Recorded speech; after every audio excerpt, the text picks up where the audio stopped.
Good morning, good evening, good afternoon, ladies and gentlemen. I hope you guys are in for a interesting and exciting episode 2 of the Pace Pals podcast. I have a guest here, DopezZera.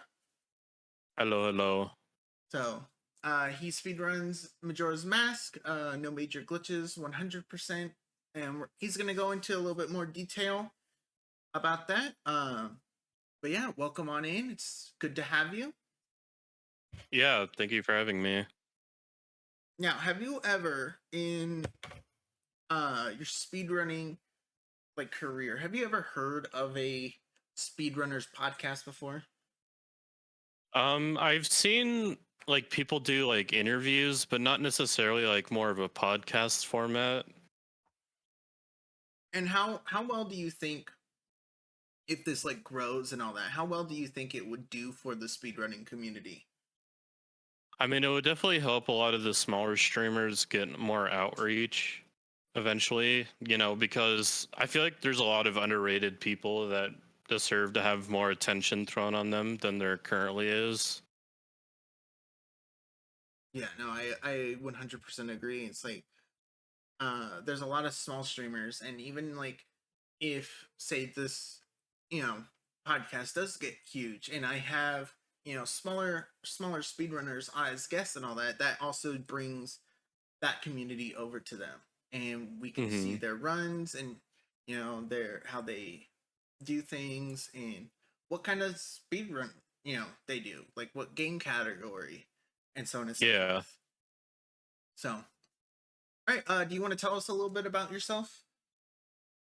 So yeah, I mainly started speedrunning Ocarina of Time back in like 2017, I think, for about a year. It wasn't super consistent. It was on and off. I think the main category I did was, I think it's Defeat Ganon no SRM now.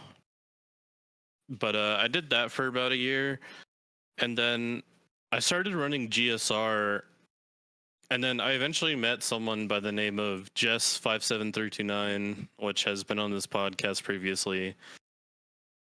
He showed up in my chat at the end of a PB Pace GSR run, and then we kind of just started talking and whatnot, and we'd do races and do like runs and call.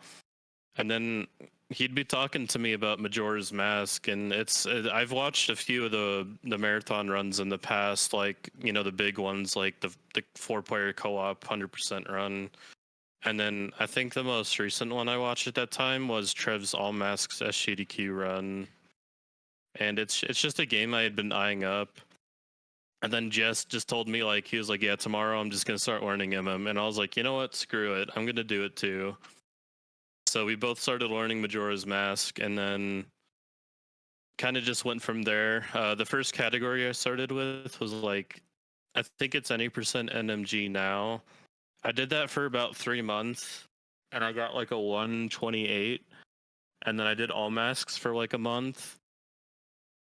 And then I finally started running 100% no major glitches around like February of 2019. And I've been kind of just doing that since. I've done every single category on the main leaderboard except for any percent unrestricted because like who cares? But that's the main category I've been focusing on. Real quick, for people who don't know, what does GSR mean? So GSR in Ocarina of Time stands for Ganondorf Source Requirement. Like you basically just have to kill Ganondorf. Like that's literally it, I think. Okay. And I'm sure there's some other restrictions thrown on that, but it's been a long time since I've looked at the rules. Okay. So we're just gonna go over some questions and pretty much just talk, chat, have a good time. So you explained to me that you have been streaming Majora's Mask for, I think it was 5 years now. 4.5. My 5-year will be in like October. Okay. Now, out of your whole, you can either just put it as like 1 year or anything, but out of your entire time streaming and speedrunning Majora's Mask, what can you share like 1 or 2 of your favorite moments that you've had during it? Um, Out of streaming all of Majora, I guess one of my more favorite moments was when I first got sub 5. That was a very long grind I did. I think when I first started earning it in February of 2019, it took me until like November of 2019 of constant grinding almost every single day for 8 hours to get sub 5. And I actually have my pop off clipped, but I was actually more mad than anything because I was actually at that point I'd been playing so much that I was capable of like a few minute faster time. So the time I got wasn't what I really wanted, but it was sub 5 ultimately. So like breaking through that like huge mental barrier was like insane for me, and I feel like it just unlocked a lot of potential. Nice. Yeah, hitting like a PB or world record or anything, it just feels so good. Um, Now another thing to go off of PBs and all that is how do you react or deal with stress knowing that you are on a either PB or world record run? So it's kind of different between the two. Now with 100% NMG, if I'm late in the run and I'm on like PB pace, I'm not really that nervous. Like, let's just say the chance of world record is like extremely small or like non-existent. Like, I'm not really nervous at that point. Like PBing isn't really so like as nerve-wracking, but like if I'm late in the game and I can beat record by like a minute or something now, like I would definitely be a lot nervous and stressful. So it's more so the world record runs that get to me a little more. Yeah. Okay. So as a streamer and a speedrunner, small, big, doesn't matter. There is a lot of mental stuff that goes on.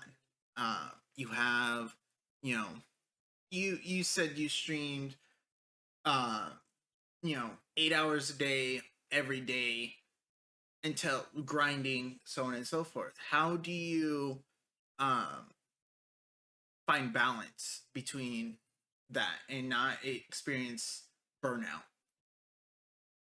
So, I mean, I've definitely experienced burnout before. I've gone a bit overtime with my streaming and speedruns a few points throughout my career, but now it's usually like I don't mind streaming and doing runs every single day. It's how long I do them for. So usually now, like if I can't get a run going, I'll usually cap myself out at like 2.5 to 3 hours if I just can't get anything going. Because in the past I've learned that if I just try to keep pushing, like I just make myself more frustrated and makes me not want to play the game again. Okay. And if you do cap yourself out, would you still go for that long, X amount hours speed run, or would you try to go for a smaller, um, shorter time speed run? So if I'm doing attempts for around like 2 hours and then I finally get a run going, like I'm obviously committed to finishing out the run. And at that point, I'll try to carry it out for as long as I can since it'll probably be my last attempt of the day. And if I make it through most of the speed run, but it's just not even worth continuing at some point, I'll just cut it off. Like most of it, like what I've been trying to do recently is I've been trying to carry runs into end game, and if they can't even PB at all, or they'll finish like a really bad time, like I'll just call it there because there's not much of the run left that isn't really difficult. So it'd be kind of sitting through like an auto scorer for me at least. Okay. Um, so you said that it was Jess who pretty much got you to go into MM. Now, other than Jess, who else or what else inspired you to like one to become a streamer in the first place, and two to speedrun any type of games? So as for like streaming in the first place, it was more so just out of interest. Like I wouldn't really say anyone inspired me. Like when I first started streaming, like just in general, I don't know. Like I did sporadic streams before I started speedrunning Ocarina of Time in like 2017, and that was mostly around Counter Strike. And more so, I would say it would be like some of the pro players at the time, like Stewie 2K and Shroud and like all those pretty famous guys back then. And then as for like streaming Majora's Mask, it would definitely be I call them the big four, um, which would be like Enop, Trev, Full Grown Gaming, who isn't around anymore, and Majin Phil, who isn't also around anymore, at least in the MM community. I would say those four definitely inspired me to like, really grind the game and be better. No, 100%. Um, do you just have any questions for me? You want to, Thinking. no worries. While you were thinking, so a lot of, and just streaming in general is multitasking. You know, you have the game you're playing, and then you also have chat. In speedrunning, there's a lot of parts that you have to focus on the game. How do you balance your speedrunning and your speedrunning and focusing on chat and all that? So with Majora's Mask speedruns, there's first cycle where you can look at chat pretty freely, except for like Happy Mask Salesman skip, or maybe like a very small trick or two here and there. But for the most part, first cycle allows you to just hang out with chat for the most part. And then when second cycle starts, that's when a lot of and at least in most runs, except for like glitchless, where a lot of hard stuff is just thrown at you straight out of the gate. And you definitely need to like pay attention more to the game and what you're doing than looking at chat.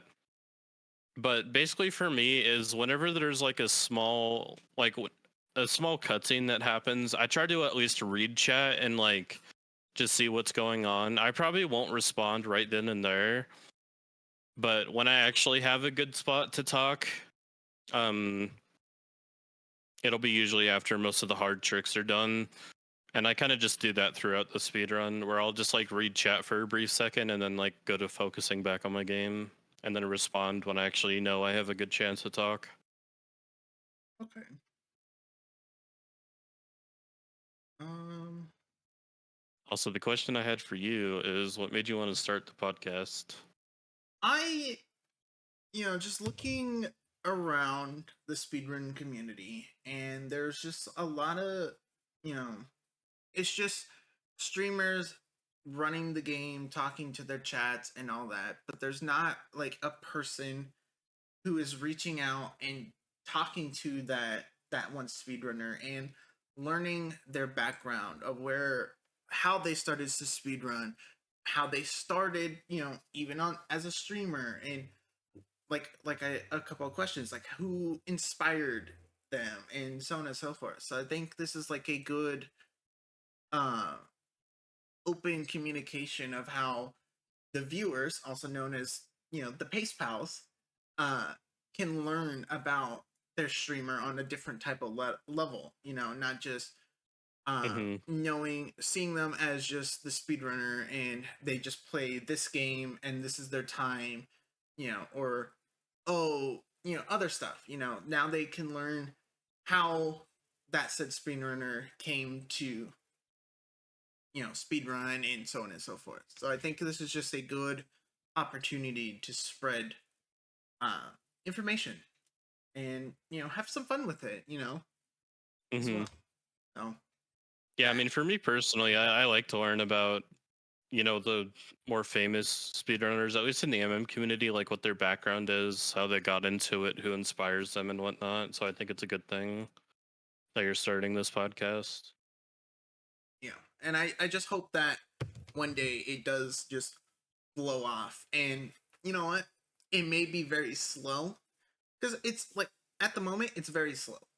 This is the second episode, and you know what? That is fine. I'm doing Mm-hmm. once a month episodes because of how small. But if we get traction, we have people, coming in wanting to get on the podcast and so on and so forth. That just it depends on how many episodes, in free time both people have, you know, Mm-hmm.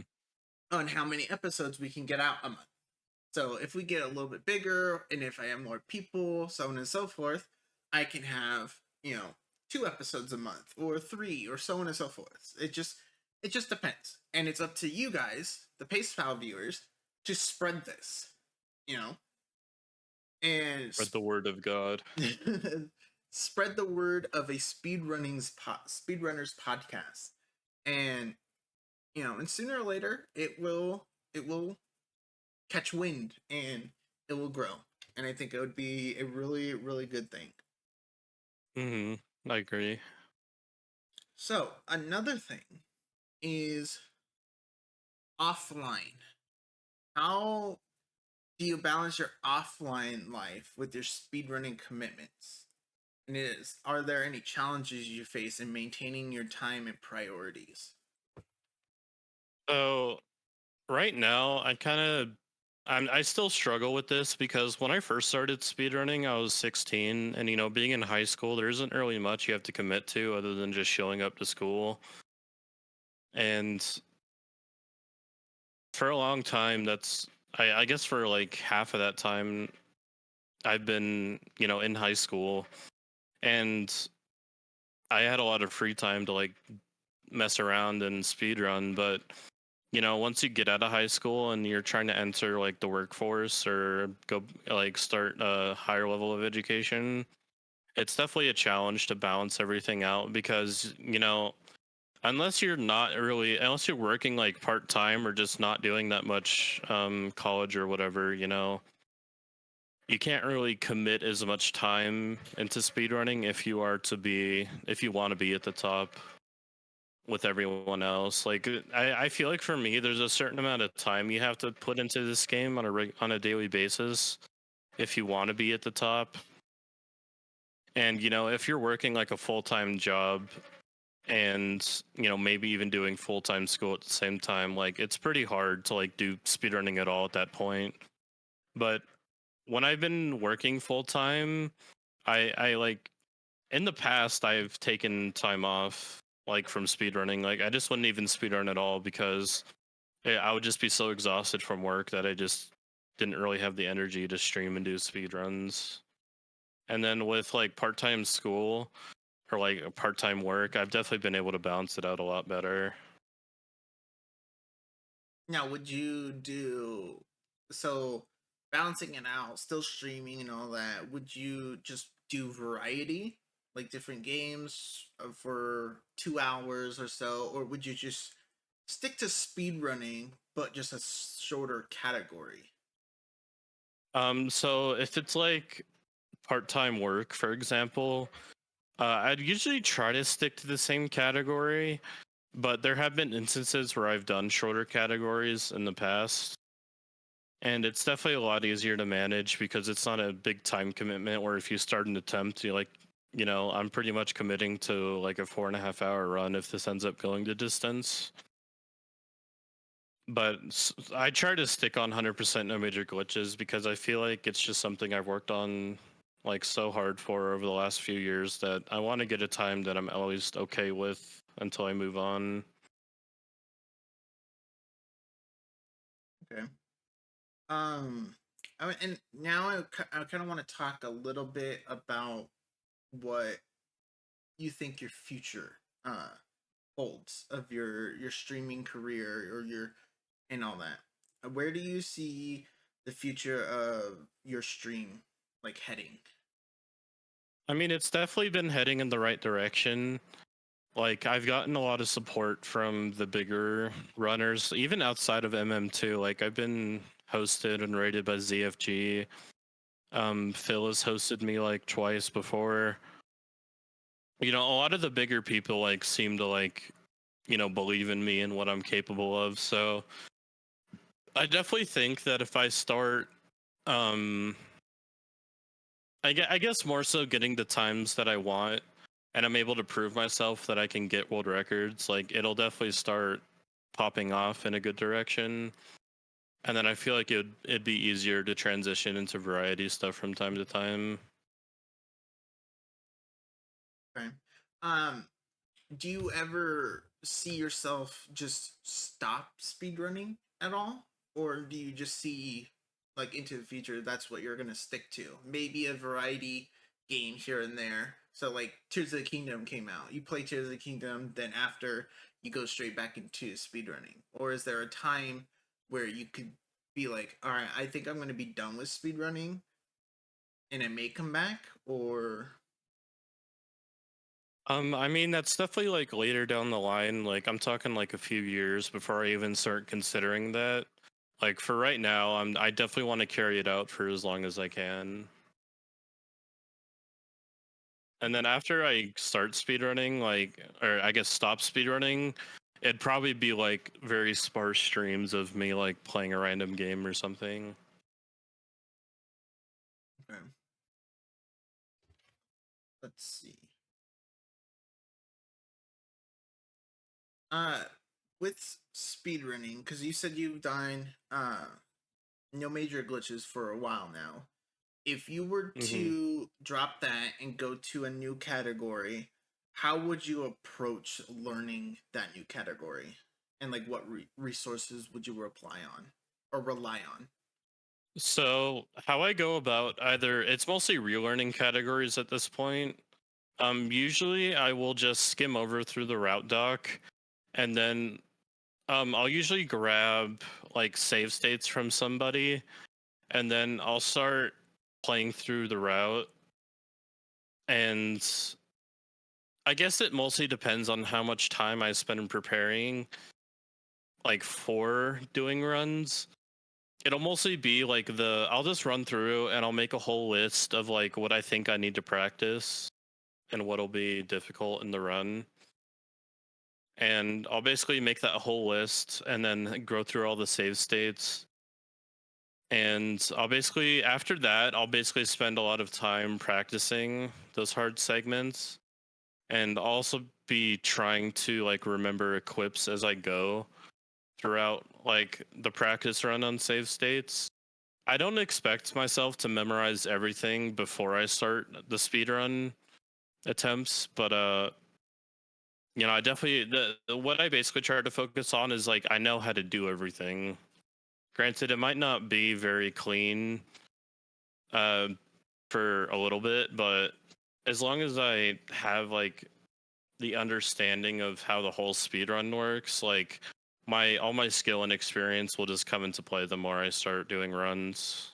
And later I start on a as category. well, muscle memory starts kicking in. Mm-hmm. So, and I can, share my experience with that is that I used to run Majora's Mask any percent glitchless, and for a while it's like you just when you learn the route and you know what to do, and you kind of just go into like auto drive mode, and you're just focusing, and you're still like reading chat, talking to chat, playing the game, but it's like you're just so focused that your muscle memory is just taking over.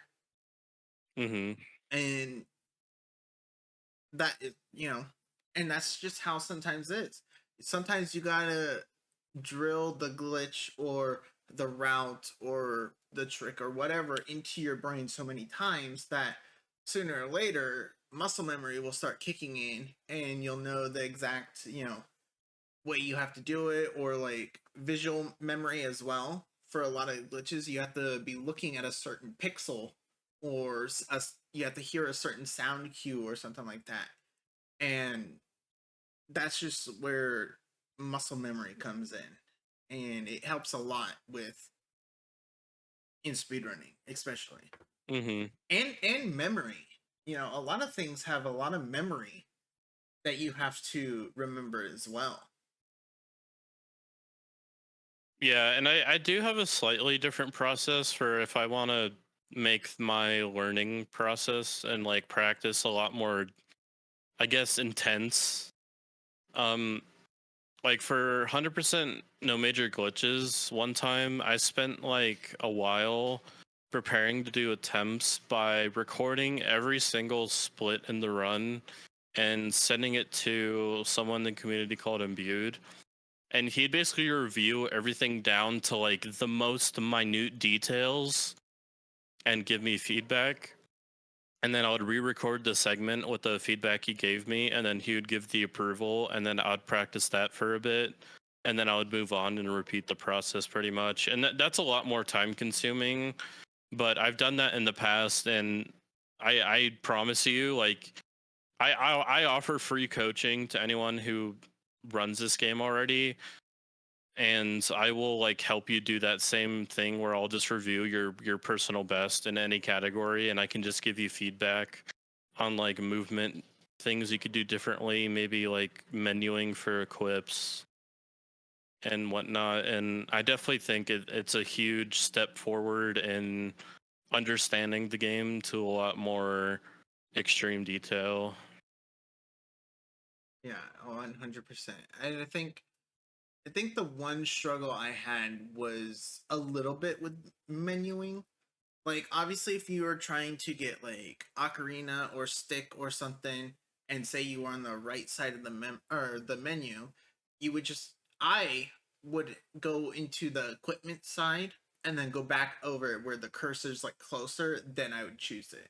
Or would you just take the Hmm. time to just move the cursor onto the item you need? Yeah, like with that specific menuing stuff, you can basically do your equips, and then after you do your last equip, you can move the cursor onto another item, and then close. And that way, the next time you pause, you'll be able to equip that immediately, along with some other things if you need it. And it basically it saves having from your cursor being reset sometimes by going through like, I guess not reset, but like you're already done. Like I don't really know how to explain it. It's really technical on how it actually works, like how it saves time, I guess. But you know, it's stuff like that that if you end up doing, it definitely makes you more knowledgeable on small details like that, where you start analyzing everything you're doing, and you end up just saving a lot of time throughout, especially the long categories. Now, a lot of things is the same thing going back to the mental health side of streaming is another thing called like streamer block, or you're just stuck in emotion. Have you ever been in that sort of predicament, and how have you gotten out of that? So most of the time when like I have a problem of snowballing, where if I fail something really big, like whether it's like, because usually in 100% no major glitches speedruns, like when you get past postman, that's like, you know, a sign that the run's going to continue for at least a bit longer, and that it has a good chance of going somewhere. But if you get for me, if I get past that point and then I end up making some big mistakes, like I definitely get flustered really easily. Like my body temperature rises and I start sweating, and it's not fun to deal with like at all. Like it's very distracting when your whole body feels like it's in a sauna, and you know, you get all like, I guess, sticky from the sweat, and it's just not fun to deal with at all. And then on top of that, you also have to deal with like the frustration and annoyance that comes out of it, and being able to focus for the next segments coming up. So it's something I'm still working on to this day. But I guess a good way of going about it, whereas if you fail something, instead of like freaking out in the moment, it's okay. Like basically, like the quote unquote good reaction to have is be confused and try to figure out why it failed. And if you already know why it failed, then it's more so having the mindset that, like, you know, tricks are going to fail. It's going to happen over and over again, and there's no point in really getting mad. Like, And, I guess to that extent. and just to, practice that said trick or anything over and over until you actually get it, right? Hmm. Yeah, Trev has something in his stream called Trev Notes. It's like a bot someone made for him. And if he fails a trick that he knows he really shouldn't be failing or just wants to practice, he'll like write it down and chat with the command, and the bot will keep it somewhere on like a doc. so that when he goes back to do practice, it'll be there for him. Nice. That's actually pretty interesting Yeah. and pretty helpful too. Yeah, it's extremely helpful because most of the time I'll be like, I need to practice that, and then I'll forget. So with learning and practicing, how would what um what do you all use for you're practicing the speed runs? Do you just go to do you watch like YouTube videos, or you go to like a certain document, or do you read the route, or like what do you use? So the resources that I use for the most of the time is I'll use the route document that's most up to date, and when there's a video that's linked in there, I watch it because it'll most likely have like whether it's learning like a like for example like learning p hat alternate exit, like that's a multiple frame perfect trick with a lot of stuff that can cause it to fail. And the videos that are linked in that doc, whether it be for like a simple hover or like something complicated like that, I always watch it and analyze like, what they're doing good, because most of the time it'll be in Butte or Gigop we're recording it. And in that recording, it'll usually be a comparison video. And then for their comparison videos, like they do everything that's optimal. So like it's good to analyze that video and just see how they're doing it, and you basically kind of just copy it. And then when it actually comes to playing the game, we use something called KZ, which is a practice ROM of the game that has a lot of tools in it, like an inventory editor. You can warp to different locations. You can make something called save states, which I've talked about earlier. It allowed you to load us like a specific state in the game with like everything that is exact to like where you saved it. And then you can also add stuff like called watches, which will give you like your XYZ coordinates. You can have like facing angle. You can have a lot of useful stuff if you need it.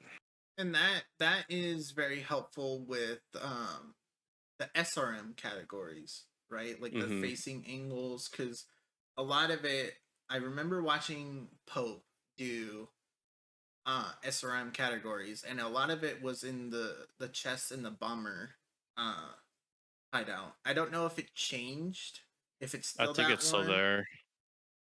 Well, I don't know if it's the one that's in the current SRM route or if it's a different one. But yeah, a lot of it was you have to be facing the correct way in order to get a certain item. And you have to do like all these movements, and it's just frame perfect. You have to know which way you're facing, and yeah, so Hmm. that is very helpful when learning certain speed runs and stuff like that. Yeah, I mean, it would be impossible to kind of learn SRM without any sort of like data viewer, because for SRM, you need to look at your collision and your facing angle. And yeah, it just gets really complicated if you're trying to learn it, like you just don't know like why it failed. It would be a bit much bigger hassle than it should be. Yeah. So, um, a little bit. We're gonna a little bit go off course. Do you have any type of like streaming rituals, or like what you do pre-stream to get um, your to get in the right mindset? Do you just hit that go live button, and as soon as it starts, you just start speedrunning? So usually for the most part, before I start stream like at all, I'll usually practice for about like an hour, and then I'll go eat, and then I'll go take a shower if I need to, and then I'll go live. In the past, I used to meditate before I started runs, but yeah, I'll probably spend around like 2 hours preparing before I go live for the most part. And that's kind of just been my routine for like the last few years. Very nice. I feel like um even if you just stream and then you like say you do an hour of practice on stream, like that's still, and even if you don't do it for very long, you're just warming up, and that's pretty much like the entire thing. You know, Mm-hmm. you're kicking your brain, you're getting it started, the gears are moving, you know, the steam's coming out of your ears. And the muscle memory is just kicking in. So I think that's what I used to do when I was doing it. Is like after a couple days or something, I you know, I'd hit that go live button, I'd talk a little bit, you know, explain what I'm gonna do, and then I just go into, you know, the practice run and just, you know, practice, you know, Mm-hmm. on a certain trick, or I wonder how I can, you know, go faster in this one route or something like that. And then even you don't even have to do a said speed run that day. That stream or anything could just be a practice stream, you know. Mm-hmm. More I feel like more practice, the more practice you put in, the better you're gonna the outcome is when you actually do the speed run.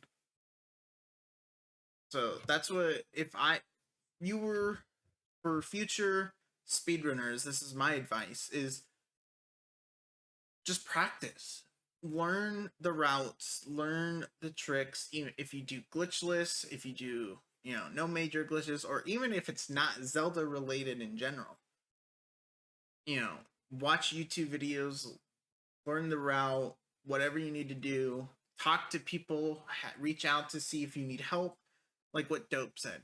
You know, you can reach out to him, he will help you, you know, learn the routes or learn, you know, pretty much anything and give you advice on how certain things can be better or hey, you got it perfectly fine, you know.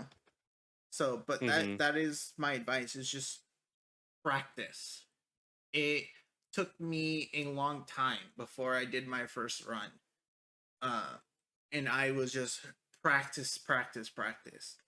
And what happened is because it was goat, and goat was a really big struggle with me because in the glitches run or in like a lot of them, you have to roll up to a certain spot and you shoot goat with your bow. That took me a long time, but over time of just practice, practice, practice, even offline practice. First run I got, or sorry, it was the second run that I did. I got the quick kill on goat.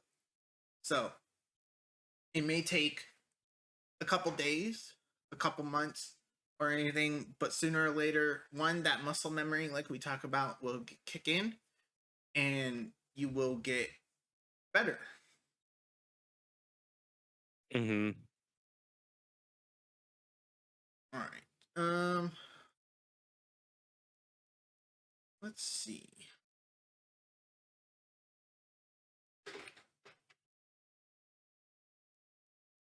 Do you have any other more questions you want to ask me? Um, would you ever pick up Majora's Mask again, like the speedruns? I would love to. Um, but I think I would want to do it on Wii VC. I don't think being on emulator would like I could still practice and all that, but it's like I can't go for the top. I think Mm-hmm. I think I have to be a certain percentage away from the world record if I keep using emulator. Um, but like I would pick it up and I would start with glitchless any percent again and see how far I can go, you know. If I get Mm-hmm. to the top, I get to the top, but then I also would like to try other games as well. And not just Zelda. Like there are so many other speedrun games out there. And the people who speedrun them and just sit down grind, especially the very very hard ones, like shout out to them. Like that is crazy because like I watch No Major Glitches, and some of the tricks are like just I can't even, you know, watching them, learning, having people explain it, and so on and so forth. It's like I still can't even do the glitch properly. Like, took me a year to learn how to ISG off of a bomb in Ocarina of Oh Time wow, and Majora's Mask. Like a whole year. it was just so difficult for me. It's like it because it was just the timing for the explosion. And now it's so natural, it's so easy, and like it's I could just do it instantly. And Hmm. it's very useful in randomizers, let me tell you. So, but yeah, and it's like yeah, it's just yeah, I would love to, but I would like to get the main console for it. Yeah, for sure. It's definitely a big upgrade. So during speedruns, you said when you mess up a trick or anything, uh, and you say you get upset or flustered or anything, how do you stay motivated? Uh, or say like you keep just getting bad run after bad run after bad run, and you keep resetting. How do you keep staying motivated to continue speedrunning? It's mostly just that, like, I kind of just have like the sleep it off attitude with it. Like, if things are just going wrong for that whole stream, I'll just stop. I just won't even touch the game for the rest of the day and do stuff that's more relaxing, like listening to music or watching YouTube, anime, whatever. And I'll just start up the next day and try again, because I mostly stay motivated because I kind of don't want to like, I don't want to be that person who gets like so close to record and then just like stops. Like, I want to persevere and I guess show that, like, I'm able to like obtain these certain times, and that I'm able to do huge things with this game. So another thing is, so I think you said earlier that you and Jess used to hang out in VC and do runs, correct? Mm-hmm. When we So first started, I mean, we still did that to this day, but how? Let me. What do you enjoy most about those collaborations? I mean, mostly in general, when you're just with like other friends and runners from the same community, and you're all kind of like at the same skill level, or like even like I'll VC with like someone named Morpheus every now and then. And granted, like, we're not on the same skill level, but it's nice to just have someone in the call who's chill and able to just like talk to each other about the runs and just mostly just like hang out while you're doing attempts, because I would probably be in solitary confinement if I did this run without if I did these runs without streaming. Like, I don't think anyone would be mentally stable enough to just do offline runs and not even stream. Oh no, definitely when it comes to Dampe, everyone would lose it if they had an offline run and came face to face with Dampe. Yeah, I mean, just sitting through like the plateaus and just not playing good by yourself is not fun at all. um, what was I gonna ask? I had a question and I totally forgot it.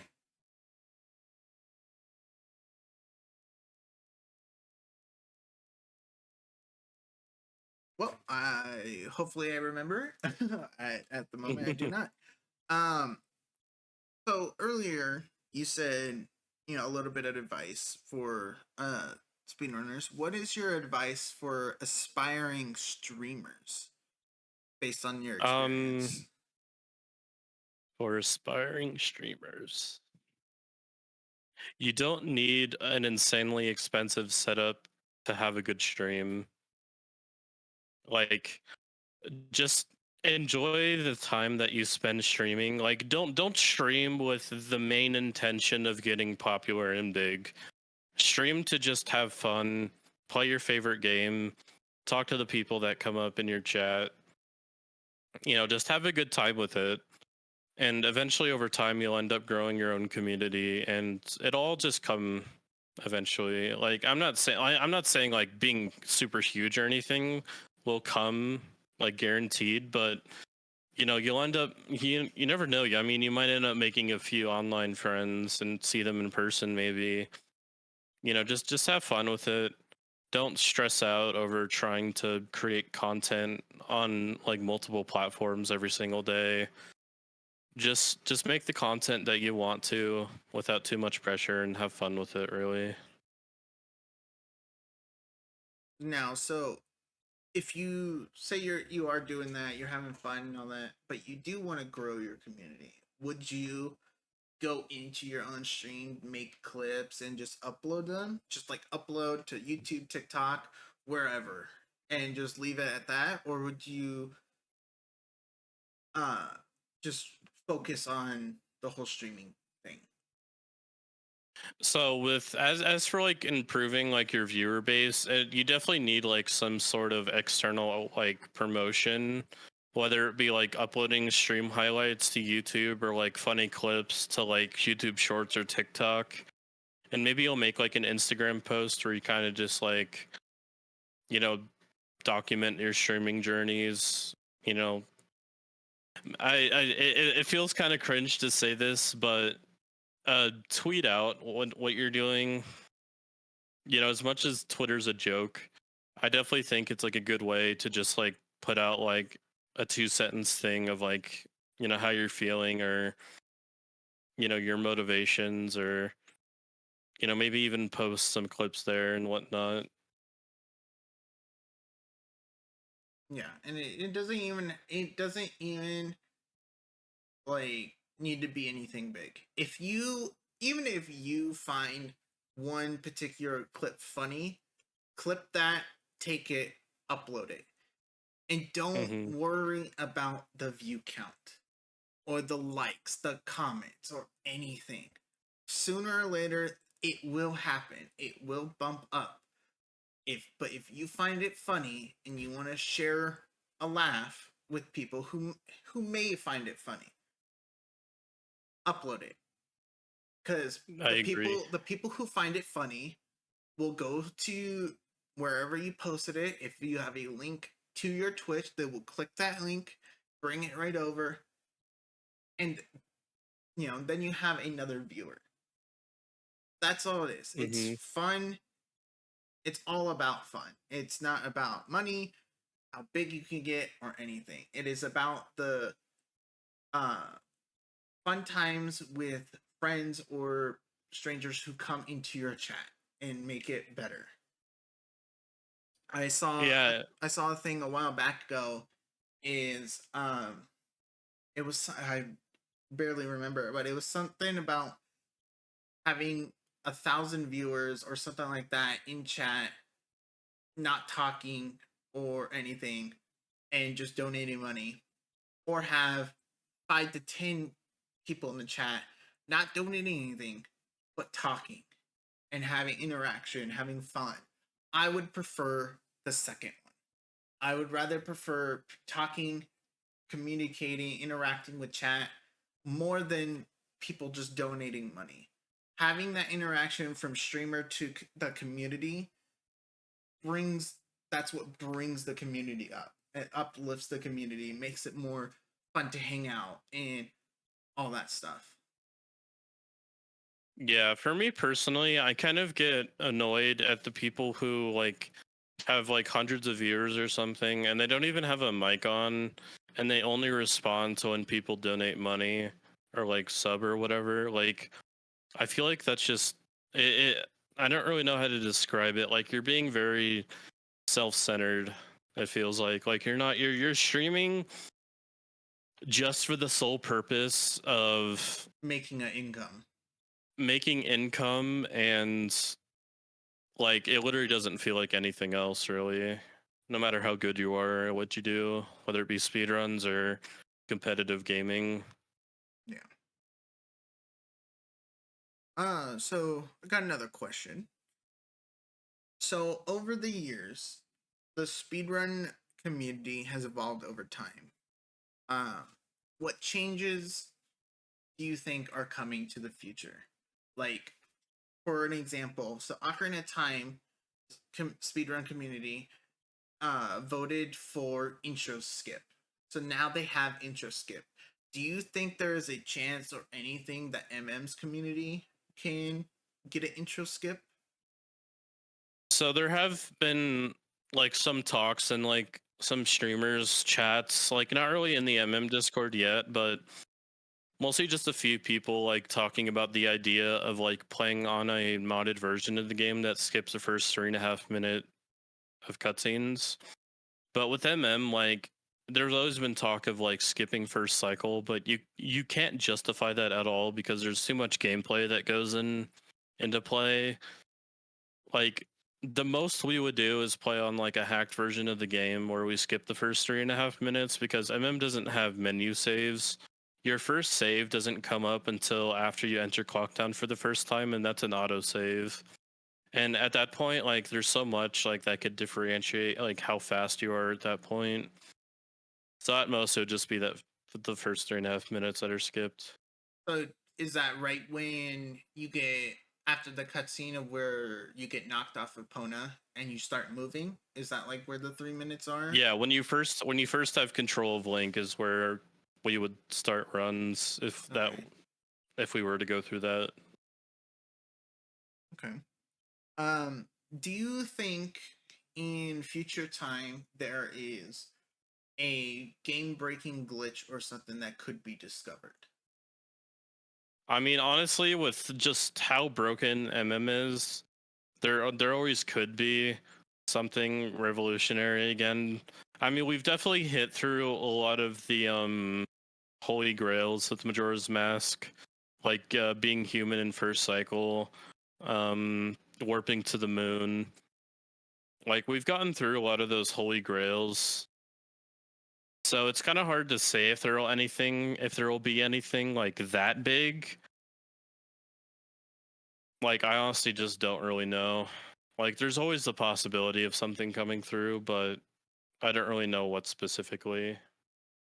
Now, do you think there is a new route for that could be done for no major glitches, or is it just going to be the current route? I mean, 100% no major glitches route like changes fairly often. Like I mean, the last time it's had to change, it was a 1 second time saver and it was extremely minor. But over the last like 2 years, the route has gone through a ton of changes. And I definitely wouldn't be surprised that if it keeps going through more because it's just such a long category that it's really a challenge to make everything routing wise as optimal as possible. Okay. Now, when you when you process the thought of getting into a speed run, do you focus what you were doing currently, or do you try to think like 5-10 seconds ahead? Like I'm doing this current thing, but then and then your brain just goes off, okay, now after this I have to grab this for this trick or set up this angle, or like do you do that, or do you just focus right where you're at? So when I'm first starting to run the category again, I kind of like think about like what's gonna happen next, mostly just for memory's sake, and just being able to like retain the route in my head without having to look over at the route sheet. But with like 100% NMG that I've been doing for a long time, I just focus on what I'm doing in the moment, and then once that trick is over, I'll just be like, okay, it's time to do this, and then so on and so forth. I think I catch myself, if I remember correctly, doing that a lot, where I was thinking ahead. Um, and I, I didn't run it for long. I think I ran it for maybe a month or two. Um, but I think it kind of messed me up. Um, but I'm not 100% sure. Yeah, I mean, I definitely recommend staying in the moment with doing speedruns. Just focus on what you're doing right now, and then start thinking about the next step once what you're doing is over. So when you first start out, or when you start speedrunning and say you make a mistake early on, do you just continue the run and say this is just for practice, or do you reset? Like it's early on in the run, or and it's like a minor mistake. Um, but do you just keep going and take the time loss, or would you rather reset? So if it's like a minor mistake, I will always continue. There's no point in really resetting in such a long category with 100% NMG because like there's so much of the run left where minor mistakes just are whatever. Obviously, big mistakes early in the run will be a reset, but if it's like missing ISG on a bomb or something, like it's just whatever. So like a big reset would be if you don't skip the cutscene talking to postman for the first or mass salesman for the first time in the clock tower. So that would be a reset. Yeah, where the level I'm at, that's a big mistake, and that's a reset immediately if you miss that cutscene skip. Okay.